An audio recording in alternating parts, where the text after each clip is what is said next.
for real though. It's really not. I almost lost a fucking eye. So like, what is some kind of allergic reaction or something? Like, what happened? Yeah, I just had. I don't know.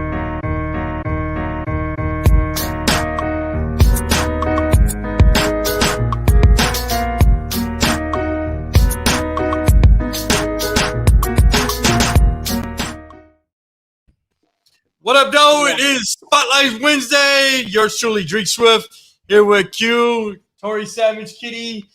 What's up? What up, Dole? How you doing, man? What's going on? What's the deal, man? What's the deal? What up, though? What up, though?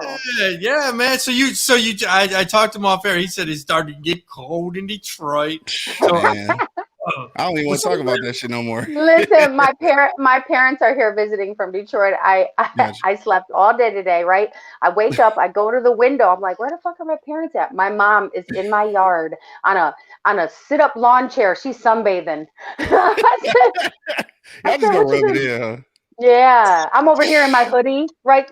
I've been wearing a hoodie the entire week. My mom out here in shorts, like, this feels so good. So tan lines. When are you putting the long johns on? Do you just have the pants or you have the onesie? I gotta ask. Man, with the butt flap. The onesie. Do that. Do people still really wear long johns? Yeah. With the butt flap. I like the ones with the butt flap. The easy access. Yeah. I want the okay, I'll let that one go. Okay. I'll let that one go. Yeah, now. The red flap one. Right, yeah. I got you. Mm-hmm. Or size medium for whoever's listening. Right. Wildin'. It hasn't got all the way cold yet, but it's getting there. But I'll tell you this: I can deal with the cold better than I can deal with the snow. Like I'd rather be cold as long as I ain't got a shovel. Yeah, fuck that snow. The snow, the ice, the wet ankles, the wet fingertips. Everywhere you go, your motherfucking ankles got a squiggly white line on them because of the salt, right? It takes an hour and a half to get out the fucking house to get where you got to go, and it's only 15 minutes away, but it took you an hour. That's why I'm here. So he did a little while in Denver. And I don't pay attention because I've been to Denver, but I just don't pay attention. Of course, it's in the mountains, right? But he says there's no humidity there, so pretty much it's dry and the snow just dries up. So it's a different snow than really? Like a Detroit where that shit just stays there. You know what I mean? It's there. I remember I was working at Comcast out there, and I think in the morning, I think we got like 6 to 7 inches that morning. So like the morning crew had to work from home because like they couldn't travel. By the time I went to work at 2:30, shit was dry outside. Oh, so, yeah. I was mad as fuck though because I had to go to work. Huh? Yeah, it's that fast. You were like, I'm gonna stay home. I'm getting a snow day on today, bro. There's no such thing as snow day after 3 out there. Like the snow just evaporates. It's a no day. Right, it's a no day exactly, and I love it out there though. It's quiet. It's kind of a little slow pace. It's a nice change. You know what I'm saying? Yeah, it's real peaceful out there. Been there. I think I've been there when I was a teenager and I was a kid, and it seemed very slow for me. Like it was like real slow. It is. It is. Yeah, for a teenager, you're probably bored as hell out there. But for an adult, you're like, yes, this is where I want to be. Man, you know how many times I literally sat in the park and just looked at the mountains? Yes. It's crazy. That's what I do here. I swear, I've been here going on 3 years, and every time I drive down the freeway, I'm down the highway, I look off into the distance and I'm just in awe. I'm like, these mountains look like a fucking painting. This is amazing. For real. Absolutely incredible. When you don't grow up with it. And then I think to myself, I'm like, these motherfuckers out here living ungrateful. Okay, because these motherfucking mountains are gorgeous, and I'm just going to the grocery store. They really don't. Really don't. So when you lived out, how long did you live out in Colorado? A couple years? A couple years. Yeah. Couple years. Weed out there. Did you do any skiing or snowboarding? Oh hell no. Of Black course people not. don't ski. Hell no, you don't ski. I did want to go to Aspen. I never actually went to Aspen while I was out there, so I do actually want to go to Aspen. I'm not gonna ski, but I'm gonna stay at the ski lodge and get drunk. Yes, let's plan a trip. That sounds fun. Hey, you know what? He just wanted to go. Hey, where are the white women at? That's why. Oh. They're in Aspen. That's where they're at. I'm dumb. Come on, y'all. Don't make me cry these lashes off today. I will say this though, there are some very thick white women in Denver though. Like it's crazy. Really? They doing squats like a motherfucker. I don't know what they doing. Oh yeah, they out there. They walking the mountains. Right, walking mountains, doing squats and all yoga pants, man. Shit, it's crazy. That sounds amazing. It was a long time. It was during the summertime, but I went to San Francisco, So I took the first time I've been to San Francisco, and I took my daughter, and I said, you know what? In San Francisco, there ain't no fat people. And she said, I told my daughter, why? She said, because you got to keep going up these motherfucking. Everything was. I was like, everything elevation. Yeah. Like, cheap out here. Yeah. Ain't no fat people. Ain't no fat people. Shit, I need to move to that motherfucker then. Yeah, but about time you go, if it's easy to go do work going down the hill. I ain't coming up. Ain't coming up. At the bottom. You know what? You said San Francisco, right? Yeah. You know what else I noticed there? And maybe this was just the places I went. They ain't got no seasoning or nothing on their tables. That's why they're skinny. Like you go out to eat, right? You know, you go out to eat and you got like seasonings and like sauces and shit, like all the, the toppings. They don't got no toppings on their table. I had to ask for all kinds of sauce. I was like, can I get some salt? They just looked at me like, oh, this fat bitch. Right? Oh, they don't eat food out there. Okay, I got you. They do. Well, they snack. It's a snack. The little portions. Yeah, little portions. They're all plant-based. No sauces. No seasoning. I'm like, motherfucker, you better put some seasoning on this chicken. Exactly. I was out there looking real fat. I tried some vegan cheese the other day, though, actually. It was pretty good. It was decent. It was decent. Yeah. The only reason I tried it is because, like, I love cheese, but this lactose is, like, it's kicking my ass. So, but I can't get rid of cheese, so I had to try some vegan cheese.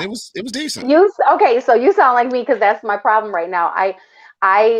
I'm trying, but I fell off the deep end this week, but I've been trying to do plant-based. Extra cheese. So but cheese is like the glue that holds my existence together, right? I feel you. Like 3 a.m. you need a snack cheese. You feeling down cheese. You got a headache cheese, right? Just get the cheese. Exactly. All kinds of cheeses. I'm Italian, like the cheese options are endless. But so I got like 6 different vegan types of cheese, and they got one called Follow Your Heart. It's like shredded mozzarella cheese. I heard that one. Fire. The only thing it doesn't do is it doesn't do that like gooey, melty. I was gonna ask. Yeah, does it melt for real? Cow's milk. It doesn't melt the same, but it tastes really good. You know what else? I don't know if you like. Do you like feta cheese? Yes. And feta is not lactose though, right? Listen, get that Follow Your Heart feta cheese. That shit was chronic. I was like, what the fuck? I felt guilty eating it. I'm like, okay, maybe this can't be fucking fake cheese. This is delicious. It was chronic. It was chronic as fuck. I'm like, I'm over here like, get a spoon, try this. I'm trying to make everybody eat it. So I'm gonna have to look into that. Shout out to the Follow Your Heart vegan feta cheese. Delicious. Yeah. So Halloween just passed. So did you, how was your Halloween?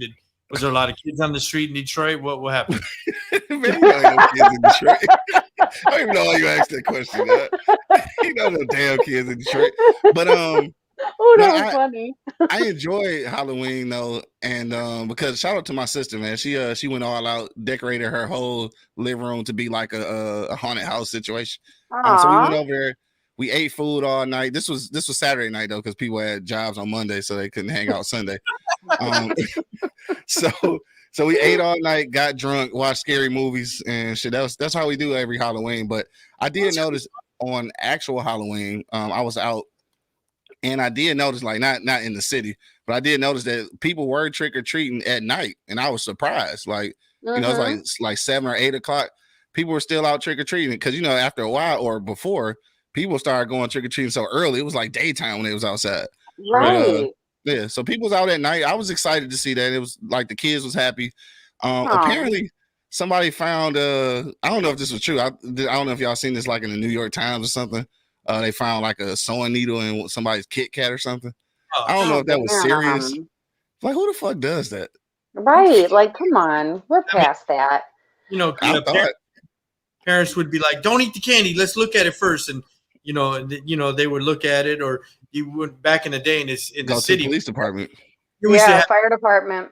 We used to have the police stations in the different areas, and they would candy and shit like that. So, you know, in Detroit, you take your candy through a metal detector in Detroit. No, real shit. They used to dump out the bag and put it through the conveyor belt. Yeah, like like it was like TSA for the candy. It was TSA, right? TSA for the candy. You're just standing there like, fuck. I did all this walking, and now I gotta wait till tomorrow. Yeah, Jesus, that's crazy. Who does that shit? Speaking of Halloween, though, did y'all see the Halloween movie? I did. Yes. I heard it was trash. It was all right. I liked it. It was all right. They changed the plot. So, so she not the sister no more. Correct. She wasn't the sister. I didn't like that. How you gonna change the whole shit? That's what I said. I didn't understand it. I'm still not wrapping my head around that. Yeah, I don't like that. I guess part 1, and then the 2018, and then this one they linked together. But the other ones they all threw out the window. They threw everything else out. Okay. Yeah. Make no sense. Yeah, me neither. Because you saw them, you saw my meme. So it's he's definitely, that's not his sister, that is his baby mama, because he been chasing her for the last. He's been chasing her ass for a long time. Yeah. So he been chasing her for 40 years. He got to go after her. So 40 years. Why? And why is he? First of all, when did he learn how to drive? And why he always getting in cars and shit?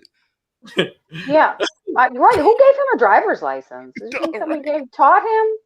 Yeah. Right. He been locked down since he was a kid. When the fuck did he ever learn to drive? Whatever, man. And then you notice, from 1970 whatever to now, the mask looks way better than it was, because originally it was plastic, right? Or really something. Yeah, but now it looks like it's part of his face. I know. So the shit looks spooky. I ain't gonna lie to you. I will say this: I did like the gory parts. Sometimes you're like, oh, that was too cheesy. But I thought the gory parts were pretty spot on. I was they came with it with the graphic stuff. I might check it out. It was good. I'm still not like I said, I can't wrap my head around the whole. That's not his sister. Like, what do you mean? This is what? When did this happen? Like, exactly. Right? I didn't get the memo. I still and I'm refusing to accept it. The whole time I'm like, she lying. She have identity. She's having an identity crisis. That's her. That's her brother. That's her uncle. Like, the girl, the daughter. I didn't accept. It's the only thing that made sense. But whatever. I don't know. Right. Mm-hmm. Yeah. So I invited. Thanks for coming on, Q. Yeah, for sure. Coming on the show, man. We talking off air, so he said he got me on the sound for 100 episode. He gonna get it. So I did email. Yeah, I'll take care of that for you. Okay. I thought it was taken care of, but apparently it's not. So I got you. Yeah, so that we good. So I met Q at AT&T, right in Roseville.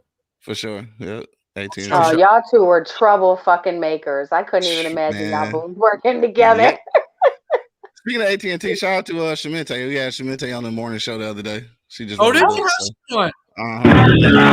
pretty good. Yeah, she also worked at AT&T with us. Okay, I caught your show the other day, so now I know who you're talking about. Yeah, for sure. Yeah, so she wrote a book, so we interviewed her. That was cool. So nice. What was your book about? It's a book about her life, but it's about parenting from two different perspectives, right? So basically, she wrote it like how you perceive certain things that your parents do, but they looking at it a different way.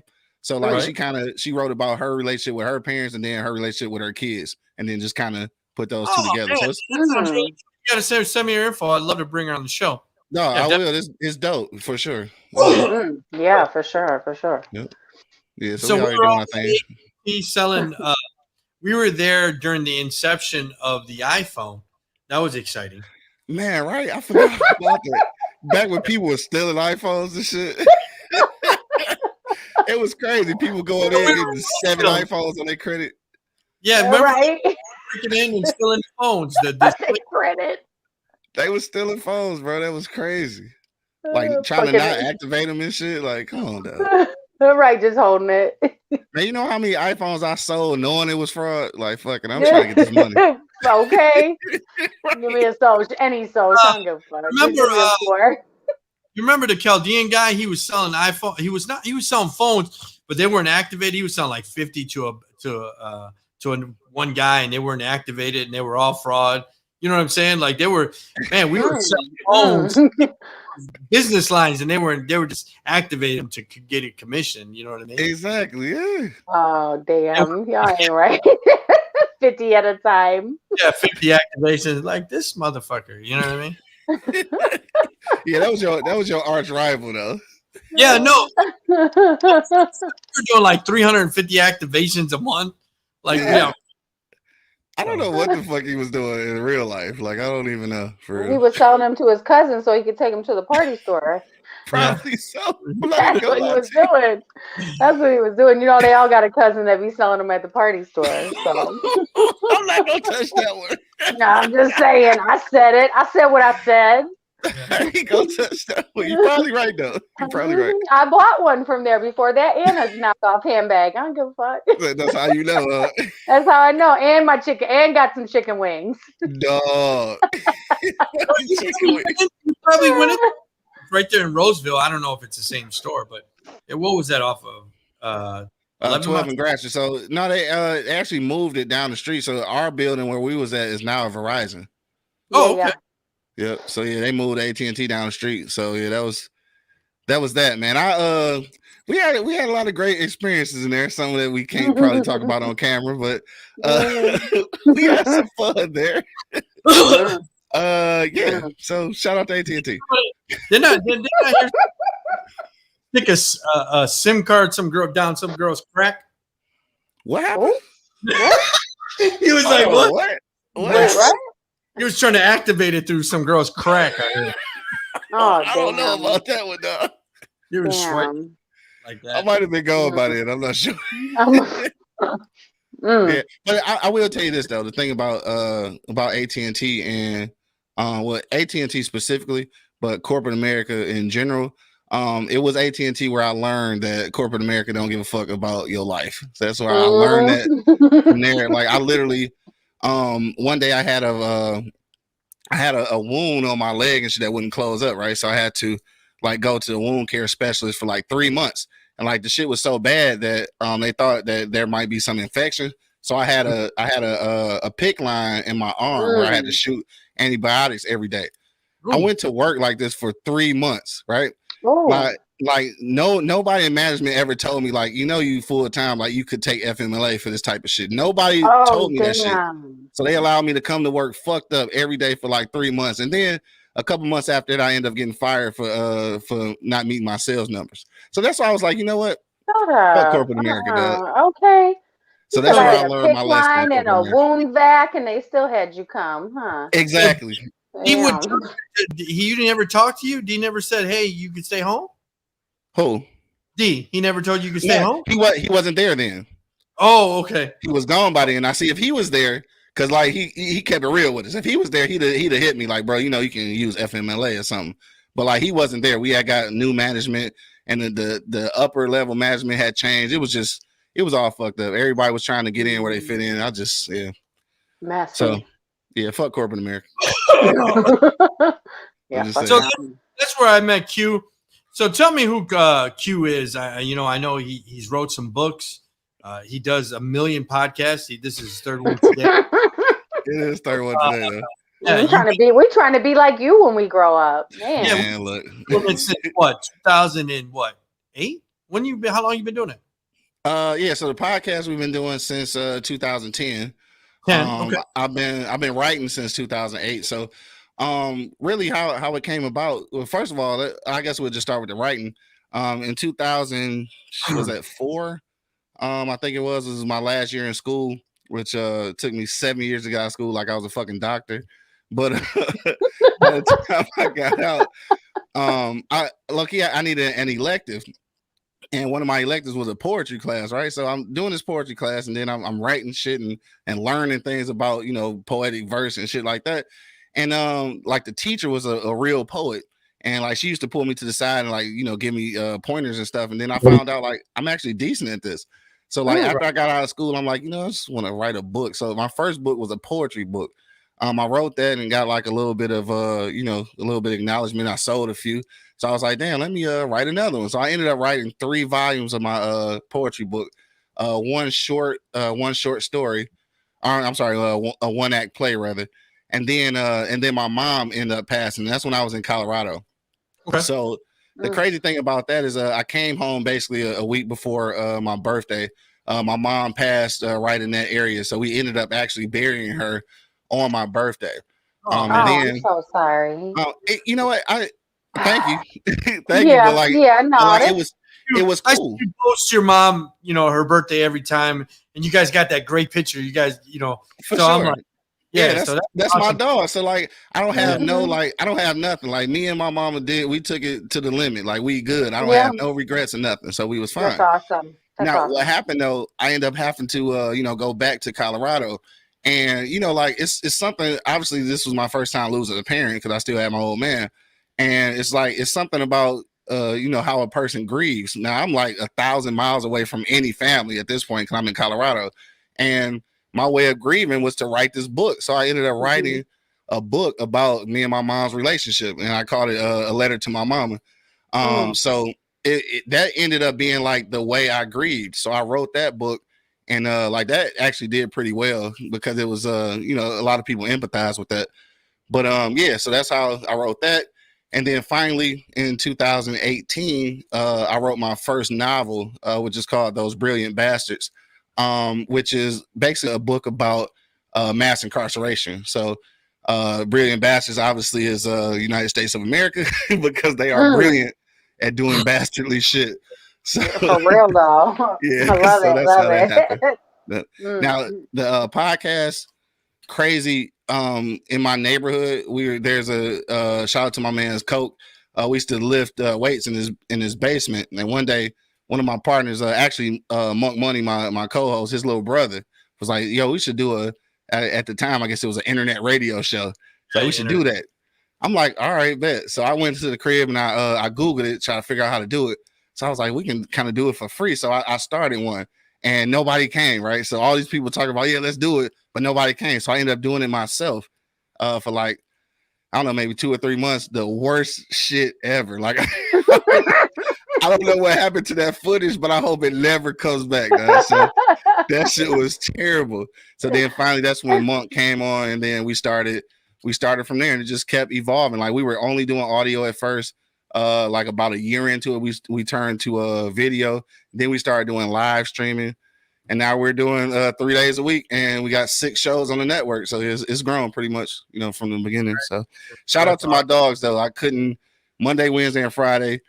Every Monday, Wednesday, and Friday, 10 a.m. though. I couldn't do it without my niggas Monk Money and Angry Man. So shout out to them, dog, because they hold it down for me.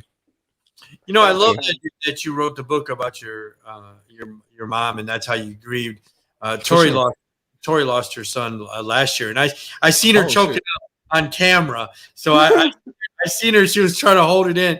But that is awesome that you did that, and that was a way for you, get that off your chest. Even though you guys had great relationship, you know what I'm saying. So that was awesome, man.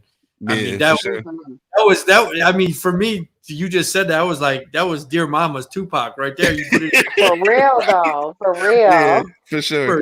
You put it on paper. You know what I'm saying? So that's awesome, man. So you're doing 3 shows a week. You're doing shows with Doc Miles Dixon. So you're doing shows. When did that partnership? So I know Miles. I know he made a comment. I know him longer than you. Since the 90s. Did you meet Doc? Doc, funny story about Doc, man. This was crazy. It was 2006. Again, I was with my brother. Shout out to Angry Principal, and one of his homeboys. We was down at Sweetwater. So 2006 is when the Super Bowl was here in the city. So we're down at Sweetwater. He went to the restroom and he walked past Doc and Melissa Talbot, right? So shout out to Melissa, who's one of the directors from McGraw Ave. So they partners. So they were talking about looking for writers or something, and he just happened to walk past and he was ear hustling. So he came back to the table. He was like, yo, they over there talking about writers. Like, you write, right? I'm like, yeah, but I ain't never wrote for like TV and nothing like that. He was like, dog, go introduce yourself, right? So I'm like, what the fuck? No, like, he like, dog, go introduce yourself. So I went over to them, introduced myself, and we got to rapping about, them needing writers. And that's how we met. I started doing some magazine work for him. I wrote a few articles there. And then that's how our relationship started. So that was back in 2006. And then coming down to now, I've always like stepped in when he was doing podcast stuff. And then this most recently, the morning show would just kind of like fit my schedule. So I was just like, you know what? I do Monday, Wednesday, and Fridays, but on my off days, my off mornings, like I'll pop in on you, and then it just turned into a thing. That's awesome. One of the viewers, is your books available on Kindle? Oh yeah, for sure. It's Kindle, Amazon, all of that stuff. You can how did they find it?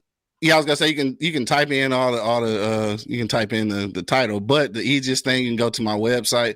That is www.flipside-inc.com. That's FLIPSIDE-INK.com, and then all the books will pop up there.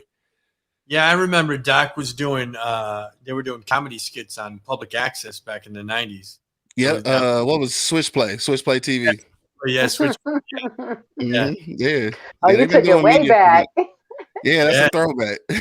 Yeah, that's a throwback. Switchplay, yeah, that's crazy. Yeah, it's talking about bringing it back. Oh, is it for real? That'd be kind of cool. Yeah. That'd be dope though. That was dope. It was like Detroit's Saturday Night Live. Yes, it was too. Yeah, it was too, for real. Yeah, shout out to my dog Doc, man. He doing his thing. Shout out to Doc. Shout out to Sweetwater's wings too. I ain't had a Sweetwater wing in so long. He said they're overrated. Really? I love that rub. Maybe I've never been there in a few years, so maybe they were better when I was there. So he told me he did like 58 podcasts. How many are you involved in? Over there or just just there.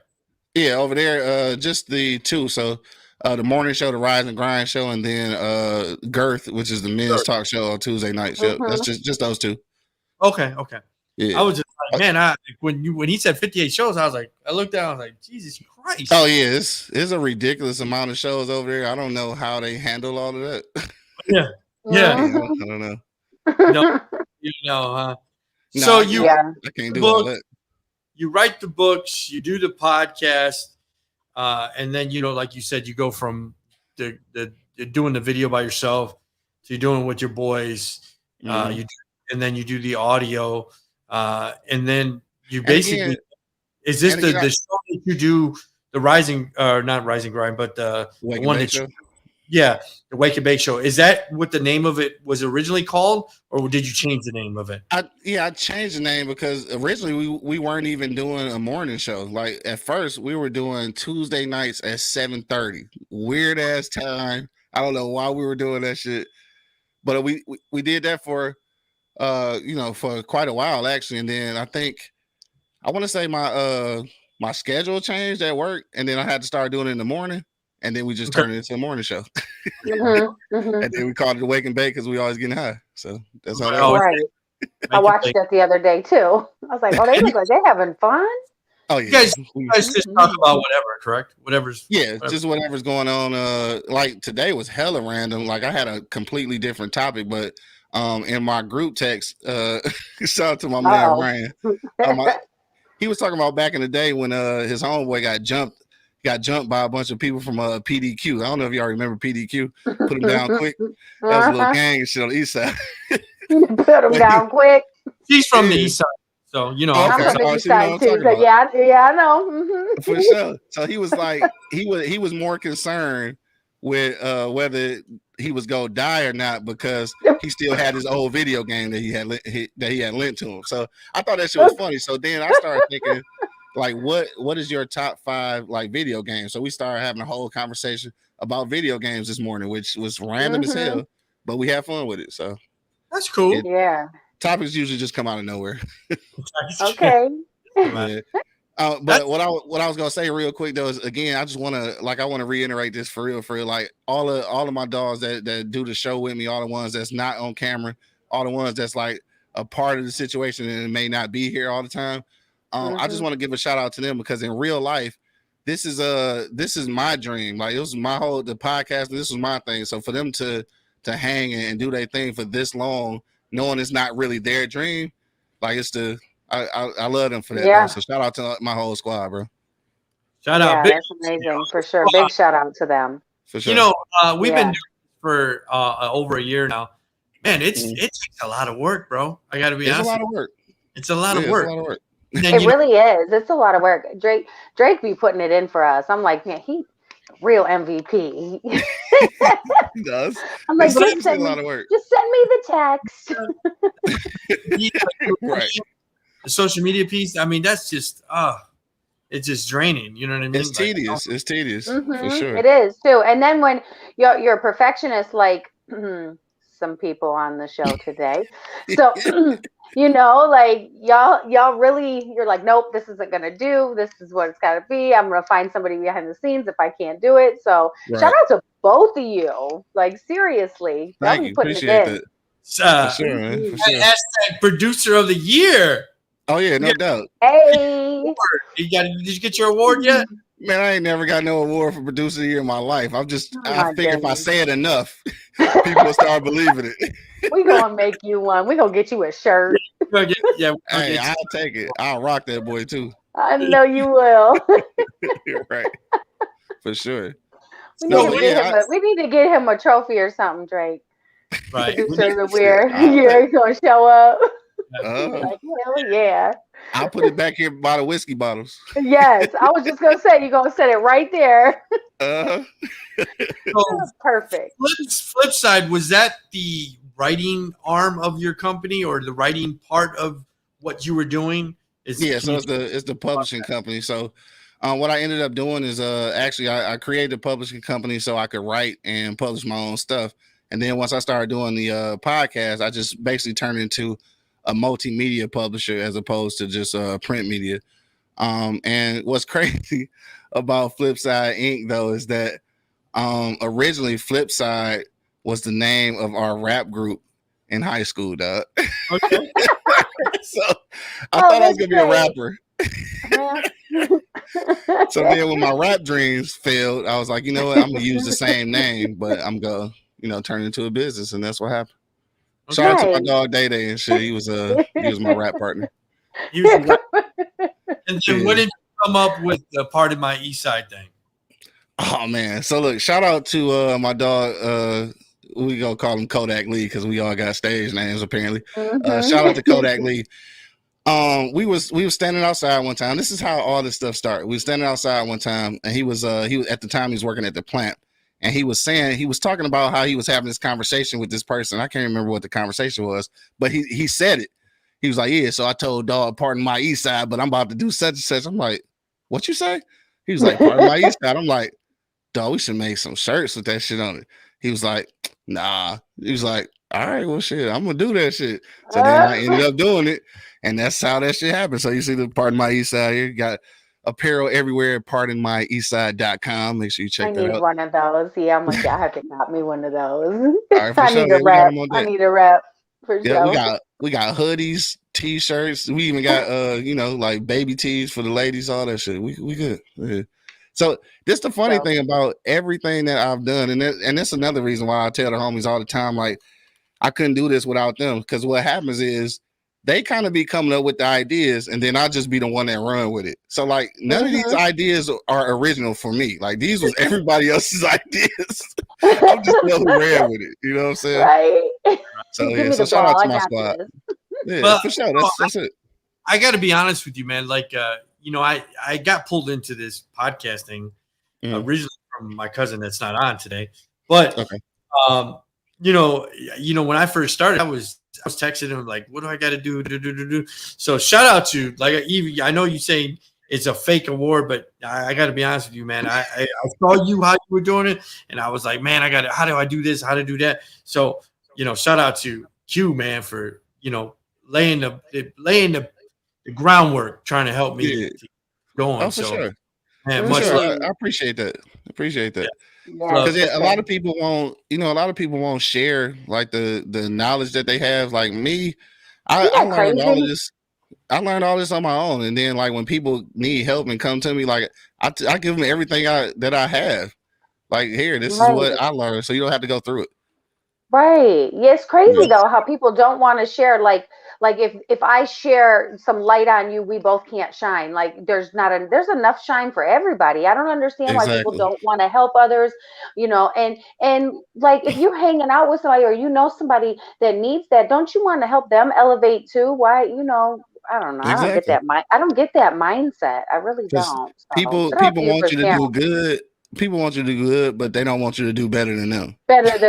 Right? But I always say I always say if you're the person in the room that's doing the best, then you're in the wrong fucking room.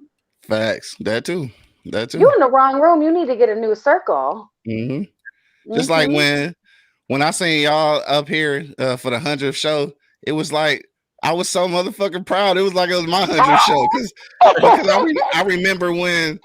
Like you started at 0. I mean, obviously, like when you was asking me like what program you should use and like what cameras and what mics and shit. And then bam, here we go doing your 100th show, like a live show that you came all the way to Detroit to do. Like that's classic, bro. That's classic. Like, look at my babies. Look at my babies. They flying from the coop. Go on, fly little bird. Exactly. I was proud. Like, damn. Oh, you were like a proud daddy. That's awesome. Thanks, Dad. I gotta be honest with you. Tori, she's the one that provided all the decorations and the food. So I didn't really get to eat that stuff, but I heard it was the bomb. I was so the chicken salad sandwiches, bro. I heard about them. I had about 8 of them bitches, bro. Fire. That shit was fire. Fire. You know what's funny is I didn't have one during the show, right? Because I didn't want to eat during the show. But afterwards, I had one. I was like, damn, these little motherfuckers are delicious. Dog, delicious. Dog. Where did you get them from? Just a local give it up that yeah, just a local deli that's by my mother's house at like 13 and Hayes. See how she didn't give up the name though? No, I'm gonna save that for the next show. That's my little fire. That's my little fire. Right. I gotta keep that in my pocket. Keep the chicken croissants in my pocket, Man, we coming back because we coming back. Well, they were on a croissant? Yes, dog. Yes. And the croissant was so fluffy and shit. Oh god. I wouldn't talk about it no more, dog. He said yes, dog. They were buttery. The croissant was just the right amount of soft and buttery and fluff. But they weren't wet from the chicken salad because the ratio of the mayo, I'm telling you, they were fire. He's driving by 13 Hayes tomorrow. He's driving right by 13 Hayes. Go to every deli out there. It's worth it. It might be worth it. Shit. It might be. It just might be. Maybe we'll send some with your award. Right. Shit, I'm gonna take them. Chicken croissants. What else was there? What other food did you? I really didn't. Croissants. We had croissants, and then I had like these little like folded deli pita like club sandwiches, and cookies, and I had a fruit tray. I had assortment of cookies. I had water, green tea, and some what is that? Not vitamin water. What's the other one? The other one. That shit was good too. Body armor. I had some body armor. Whoever wasn't on the mic, they were in the kitchen. So we had birthday cake. We had all kinds of stuff. Birthday cake. And everybody, it was Saturday morning, so everybody was a little hungover from the night before, so they were tearing this shit up. Man, I was happy too because I didn't. Yeah, they were good, weren't they? Cookies good as hell. Mm-hmm. Damn, everything was good. They're good. I was glad because I really didn't have a lot to take. I was like, oh God, I hope people eat because I don't, you don't know. People can be a little funny. I'm okay. I'm like, man, fucking get in Yeah. there and eat that food, right? Get in there and eat that damn food. Once people started seeing other people eat that, they were like, okay, it's cool. We can eat, Right. right? They felt comfortable Yeah. eating 8 sandwiches. They were okay. Do Sandwiches, cold blooded. Yeah, what am I gonna do? I can't bring it back to Arizona with me, and I spent all this money on food. I hope people eat. I want everybody to eat. I want you to be full, delicious. Exactly. Yeah. Yeah. Mm-hmm. So what's next for Q? What's next on the menu, man? What you trying to do? What's coming up? Well, what I'm actually working on something now. Still with the podcast, but I guess I can't say nothing about that now because I don't want to throw it out there. But I'm working on a new it's a new podcast that I'm working on. But also, what I really have in the works though is a complete project, and I guess you know what? Yeah, I'm gonna go ahead and let the cat out the bag. I guess I'll give you the exclusive on this. Now this is not a podcast though, but what I'm looking at is I'm actually going to do a podcast, a documentary, and a book about sleep apnea, right? Because I have sleep apnea, and I know a few people that do. So I want to do this documentary just to bring about more awareness about sleep apnea, especially in our community, because we don't really take a lot of medical issues seriously, and we don't understand how much sleep deprivation adds to the ailments that we have already. So I think that's an important, thing to bring up. So I want to make more people aware of that. So that's what I'm working on right now, which will be coming pretty soon here after I get a little bit more funding to get everything completed. But yeah, that's what I'm working on right now. So I guess I won't reveal the name yet because the name is pretty dope. I bet. But yeah, so that's what I'm working on right now. And I was already working on it, but then what happened was there was a post on, I think it was IG, and it was like, it was a video, and it was like the video said everybody wants like I died. I seen it. You I'm saw sorry, that? Right. Like everybody want a big fella, you know what I'm saying? Until, and then they showed a big fella with the CPAP machine on, breathing hard as hell. Hard. And it was hilarious, right? But what it was all the people underneath that commented about it. All of these people either had sleep apnea or experienced people with sleep apnea. And it's crazy because like you'd have never known that all these people dealing with it. So it's something that's prevalent in the society, but nobody talks about it. So I'm I'm on that. Can I just say this? So I saw it on your page, right? And first of all, I did because motherfucker, I watched that thing like 10 times. But what was clutch about the whole thing was your comment feed. Okay. Yeah, I was motherfucking rolling. I literally had tears. Now, my son who passed, he wore a BiPAP. So I know the sound. I know how loud it is, right? Exactly. I know that unless you're used to it, you're like, what the fuck is going on over here? And when that one dude was like, nah, he said, I hope you didn't put that mask on the first day. He said, you ain't gonna get no pussy. You said, motherfucker, I've been getting pussy with this thing on for 10 years. I wake up in the middle of the night, that bitch fixing my mask for me. I lost my shit. I laughed so fucking hard. I told my other son, and he was rolling because he knows about his brother's mask. So he's like, hell yeah. He'd be like, they find you a bitch that fix a blowjob and fix my mask. I was dying. I tell you, I had literal tears. That was the funniest fucking post ever. It was. And I don't know who created that shit, dog, but it was so on point. It was so on point, dog. I might have to tag you in the Drake. That shit was great. Yes, you gotta see that shit, dog. They're all booed up. They're booed up at the beginning. They're like, yeah, this big boy. And then it pans out to her just staring at him as he's laying there, ass out on the bed. And he's like, and the machine is like, and he's fucking laying there with the whole ass thing on his face, right? And she's just staring like, what in the fuck? What did I get into? This is what I wanted, right? I got this is big boy life. Great. Exactly. Oh, man, I got little tears in my eyes right now because that shit was so fucking funny. It was. Man, Drew, you gotta see that shit, bro. For real, that shit crazy. It really was. So that's amazing. You're gonna do this on sleep apnea. I think that's an incredible idea. Yeah, I think it's important. Like, you know what I'm saying? Because extremely. Yeah, a lot of people don't know. Like it's it's a like that whole thing was a funny situation, but just seeing all the comments underneath with all the people who's actually experiencing it for themselves or with their partner, it's just like, damn, like all these people and nobody talk about this. Like, let me get out there. Seeing them comments is kind of like, you know, like a just a clarification for you to be like, yes, this is definitely something that's going to take off because this is something that people want to know about.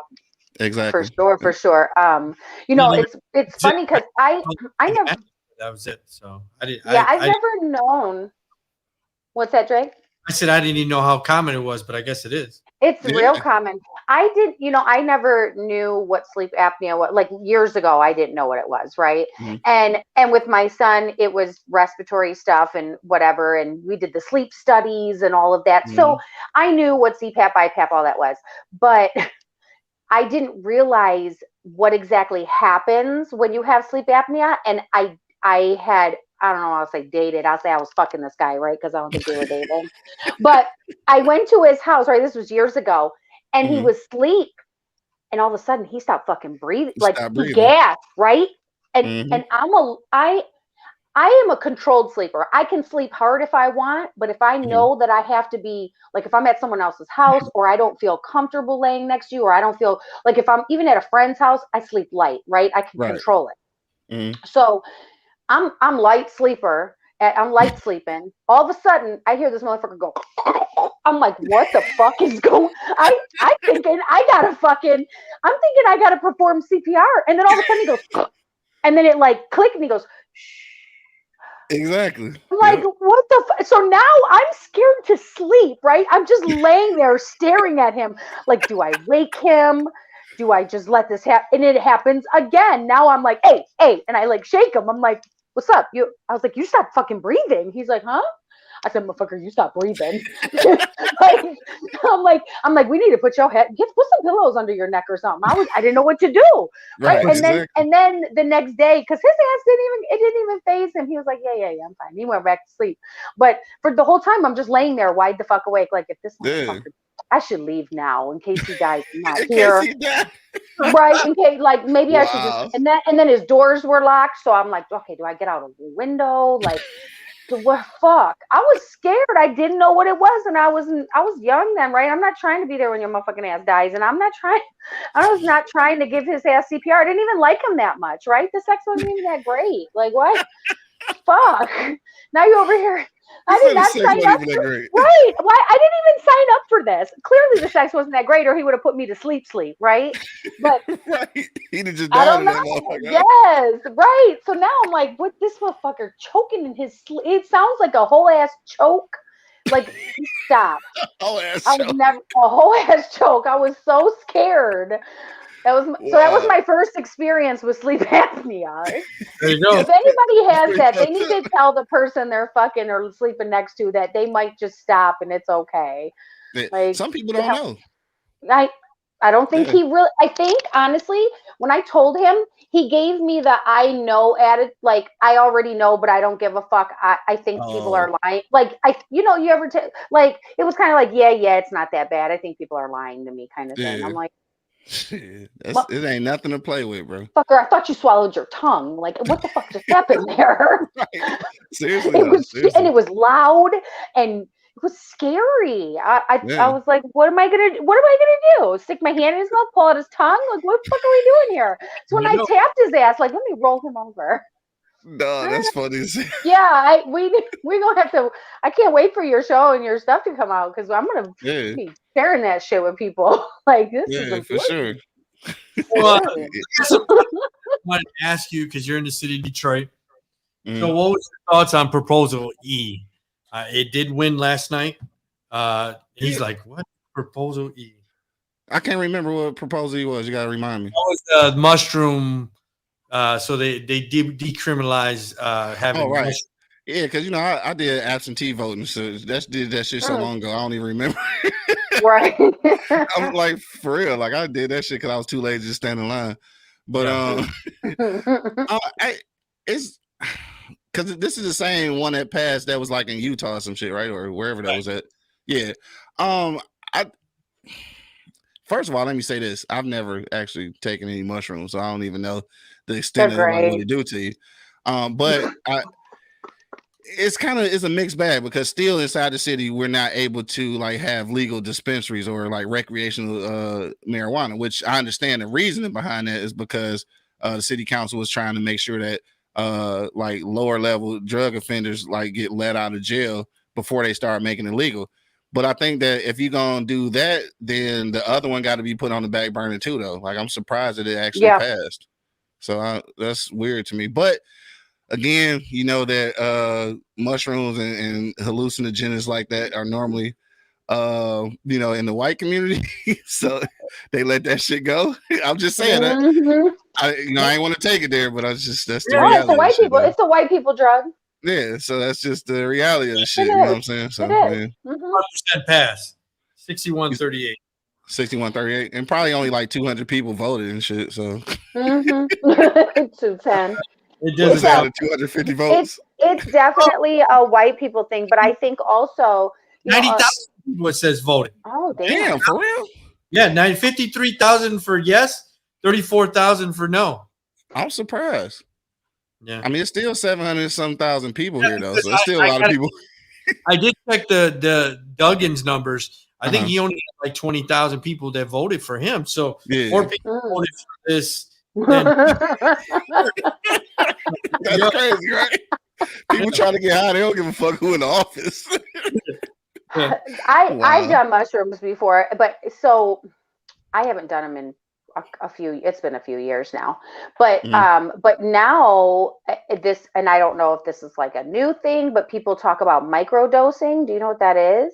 Microdosing. So they take so they take little bits of it instead of like a lot of dose. They take just a little bit, and supposedly they're doing this. And now don't quote me because y'all have to Google this. But they're doing it in like therapy, and I guess it opens up a realm of your brain just a little bit to make you be able to connect with the blockages and the things that are happening or trauma and release.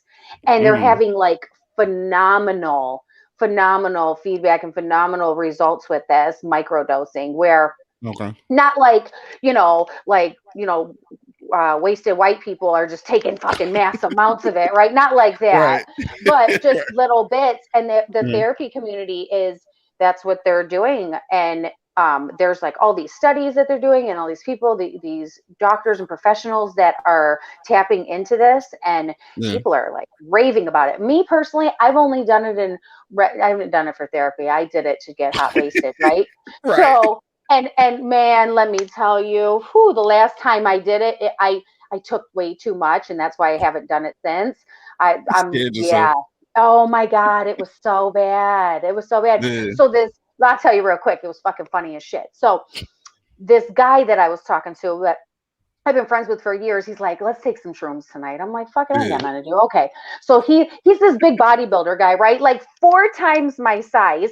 And he makes it into a tea. Cause I was like, they taste kind of nasty. I don't want to eat them. And he's like, well, we'll make it into a tea. So he brews them. This white people shit again, like, right? So he's going to make tea. Like he's Starbucks. So he goes ahead. He's a barista now, right? He makes them. We drink them. I'm eating some like Cheez-Its with it, thinking like it's, I don't know why I was eating Cheez-Its. But so I do that. Next thing you know, about a half hour goes by and I'm like, everything funny. Now I am laughing my ass off. But then it quickly went from laughing to, I looked over at him. I was like, why do I feel this way? Did you try to kill me? And now I get in this defensive. Paranoid. Right. I'm paranoid. So then I'm like, I'm hot. I start taking my clothes off. Now, next thing I know, I'm naked, right? I'm naked and I'm like, what the fuck did you do to me? I'm talking to his dog. I'm laying on the living room floor, rolling around with his dog, begging his dog to save my life. I call my cousin because I'm like, oh yeah. It was my cousin's in California, right? And he at the time was in pharmaceutical school. So I'm thinking, I'm so high. I'm like, my cousin's a doctor. He's in pharmaceutical school, right? He's only in his 20s. I call him and I'm like, I took some shrooms, and laughing, and he's at a party. He puts me on speakerphone for everybody to fucking hear me at the party, right? Clowning me. And I'm telling him, I'm like, please don't let my children find me naked if I die. This is where I'm at, right? And crying to him. Like somebody come put some clothes on me and shit. Man, and the guy's like, "Are you okay?" I'm like, "I need clothes. You tried to kill me." And he's like, "Who are you giving the address to? The fucking police?" I was like, "My cousin in California." Man, I ain't never touched mushrooms again. That shit was crazy. The next day, his friends were calling me, made fun of me. They recorded me. I was begging them, "Don't let me die naked." I kept saying. That's funny. So that's your biggest concern. Like, I just don't want to die. Yeah. Like, if I die, make sure my kids know I had clothes on.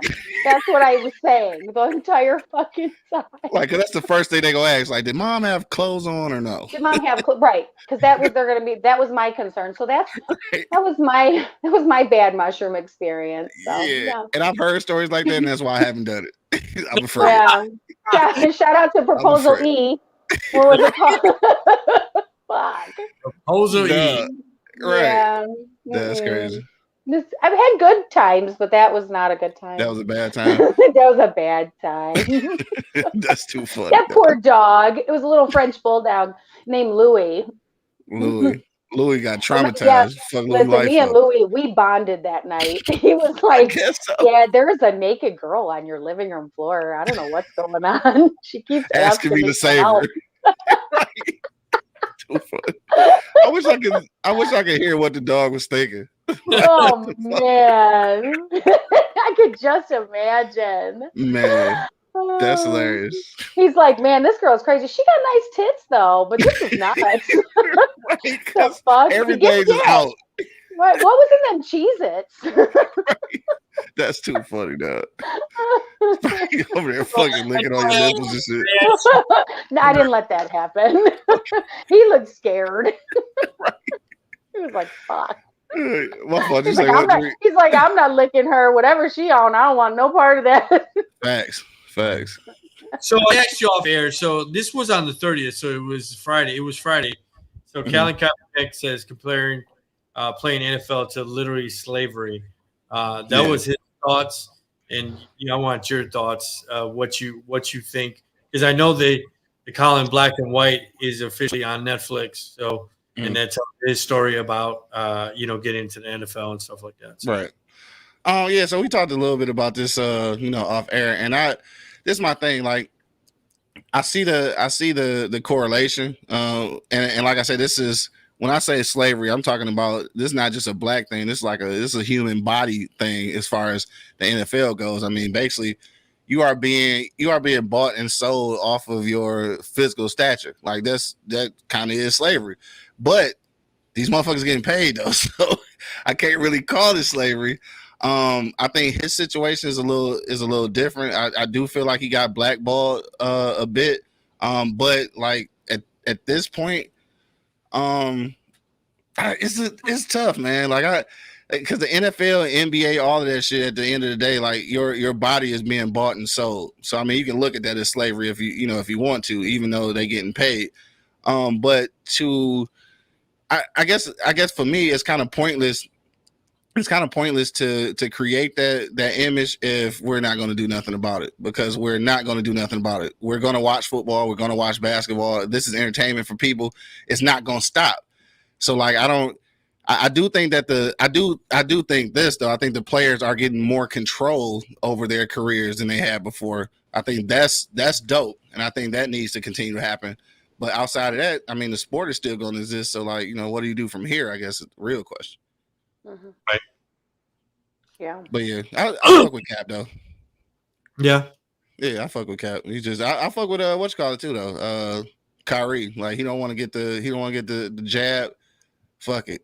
He like, don't get it. Like I know people saying like he being a selfish teammate and shit like that, but if you don't want to do it, just don't do it, dog. Like he's still a human being at the end of the day. Like shit. You get to make your own decision. He put in all the blood, sweat, and tears to get to where he at. If he don't want to do it no more, shit, don't do it. Like, who am I to tell this man to do some shit? So, but he's sitting at home making $17 million no matter what. Yeah, that's my problem. He's got a guaranteed contract. So, do you think if he was not having a guaranteed contract, because he's not, let's say he was in the football, because football doesn't have a guaranteed contract. Exactly. He was sitting at home, not getting guaranteed money. Would he do that shit? He would get shot. He did the shot. I think so. Mm-hmm. I think so too. I don't know. Hey, look, I'm gonna say I don't know. That's a politically correct answer. I don't know. I don't know. Because go ahead. And I was gonna say, like, you go back to which I definitely don't want them to make that comparison, but I've heard it before. You go back to Ali and shit, like not doing the draft thing. Ali honestly took a hit, like he wasn't making no money and he wasn't gonna be able to like fight again. So that was a real risk. So I don't like when they try to make that comparison because like don't do that. That shit ain't the same. Right. It's not the same. Exactly. But at the end of the day, I don't know. I guess we can always speculate that if he wasn't getting a check, like he would probably go ahead and take the jab. But like if the way I look at it, like I guess I don't care for real. Like like let him be in control of his body and his career. Like if he want to fuck it up for himself or the team or whatever, or if he think his belief in not taking the vaccine is strong enough to do that, then do that shit. Like I'm not gonna speculate whether he would do it or not. Like if he wasn't getting a paycheck, like I guess at the end of the day, I just don't care enough because it's people's personal like decisions. Like I can't sway that. You know what I'm saying? Because I don't want nobody swaying my shit. Like if I ain't want to do it, don't fucking ask me questions about it. I just don't want to do it. So here's the view. This is what they were talking about, the NFL slavery comparison. But here you go. Oh, okay. Go into the NFL. I've been covering the NFL for 25 years. Nobody forces these guys to play. They go into I thought that the way that it was introduced in the Colin Kaepernick thing was, it is his story. Kneeling was part of his story. I give Colin all the credit in the world for taking a stand, and I support free speech 1,000%. But I thought comparing it to the slave trade was a little rough. It did the trick. It got a lot of attention about this special. But these guys enter willingly. They are the most well cared for people. Yes, they play a hard sport, and every one of them, black, white, Latino, whoever is playing the sport, will tell you how much they love it, and they're willing to do it, and they make a damn good living. So she I see that I can't agree with. That some of that I can't agree with. I mean, yes, it's true that a lot of people, especially you've been playing since you was 9. I mean, obviously you're doing anything for 30 fucking years. You love doing it because you crazy. Right. You crazy. But I can't say that they are the most well taken care of, because if that was the case, these motherfuckers wouldn't be out here killing themselves and shit with the CTE shit. So you can't tell me that they're the most well taken care of. That shit ain't true. Like I don't want that shit to be believed. That shit is untrue. Ain't nobody checking for these motherfuckers. No, they're cash cows. They're cash cows. Exactly. Yeah, so when she said that, I was with her up until that point. Everything else, I was like, yeah, you're right. They making these decisions, but well taken care of. Come on, dog. You can miss me with that shit. That's bullshit right there. Now, physically, meaning like, oh, they have trainers. They're getting massages. They get first class. They get, they get the best hotels. Yet mentally, they are not taking care of the best. If anything, they push their mental health to the side because suck it the fuck up. You're getting paid. Exactly. Get on the fucking field. You're made of meat, right? Get out there. Exactly. Just like to move it away from football just for a second, like just like old girl, the gymnast, right? When she said she mentally couldn't handle, like they was fucking heckling her, like bro, like I thought mental health was so important. You know what I'm saying? Right? Until motherfucker don't want to do it. Right, that's right. Till motherfucker said, "Hey, I need a mental break." Then they're like, "What? What?" Blah, blah, blah, then they want to throw jabs at her. And I was very proud of her for standing up for herself. Yeah. And she set a precedence for everybody else who was going through that. And that's hard to do. And I had said before, because you think you got the athlete who's not only dependent on themselves and their body, right? Because that's their machine, is their body. Exactly. Your mind and your body go together, but now you got your teammates, you got your coaches, you got your family. You don't know what your family you don't know what their family is going through. You don't know if they're the meal ticket for their parents or their sister and kids and or if they lost a sibling and now they have to go through this while they're dealing with you just don't know. It's just them. So to be able to say, no, I need to put my fucking foot down, I need to take a break.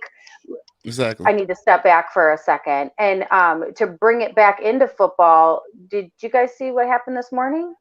Oh, the Raiders killed somebody in the car accident. 100 some miles an hour. Yeah, like 156 miles. They said they clocked him at 2.5 seconds before the crash at 156, and the impact was at 127 miles per hour. in Vegas. He hit a SUV with a woman and a dog in it, and it immediately burst into flames. Wow. She was killed. Him and his passenger, this is how drunk they were, went to the ER with no life-threatening injuries. Wow. They were that drunk that they didn't even have life-threatening injuries at 130 miles an hour. Wow, that's crazy. Well, he was over 2 times the legal limit. Yeah. So you were talking about it, that these guys are doing the CTE. I think that's why the NFL has come out and said, "Hey, we know mental illness," and you've seen that those commercials this season, which they never even talked about before, but now they're talking about it. Now they're talking about it. So they're trying to cover their ass. Yeah, CYA. That's what they're doing. Yeah. I don't know if y'all remember. Damn, I always forget the name of this damn show. It used to be on ESPN. It was a show about football players. Like it was like a little fake NFL. Damn, what's the name of that shit? Anyway, I can't remember the name of it, but like it was talking about all of that shit, and this was years ago, right? But like the shit got too real. Like they ended up like canceling it because they was letting too many NFL secrets out. Like these dudes like losing their mind and shit and beating up their wives and taking drugs and drinking and suicide. Shit. Exactly. And like how the league and the teams wasn't like really having their back. Like the NFL was like, oh hell no, you gotta take this shit off. Cause like take this shit off. You telling our secrets right now. Hell yeah. You telling our secrets. For sure. Yeah. Damn, I wish I could remember the name of that shit. I think the first time I ever heard about it was in wrestling. Yeah. When the wrestlers, they fucked up, and the wrestlers were experiencing it, and they were killing themselves, they were killing their families, and like family, remember? Family. Hell yeah. Yeah. The entire family. That I wanted to talk about, and I'll let you go. So, I watch Bill Maher, big fan of Bill Maher.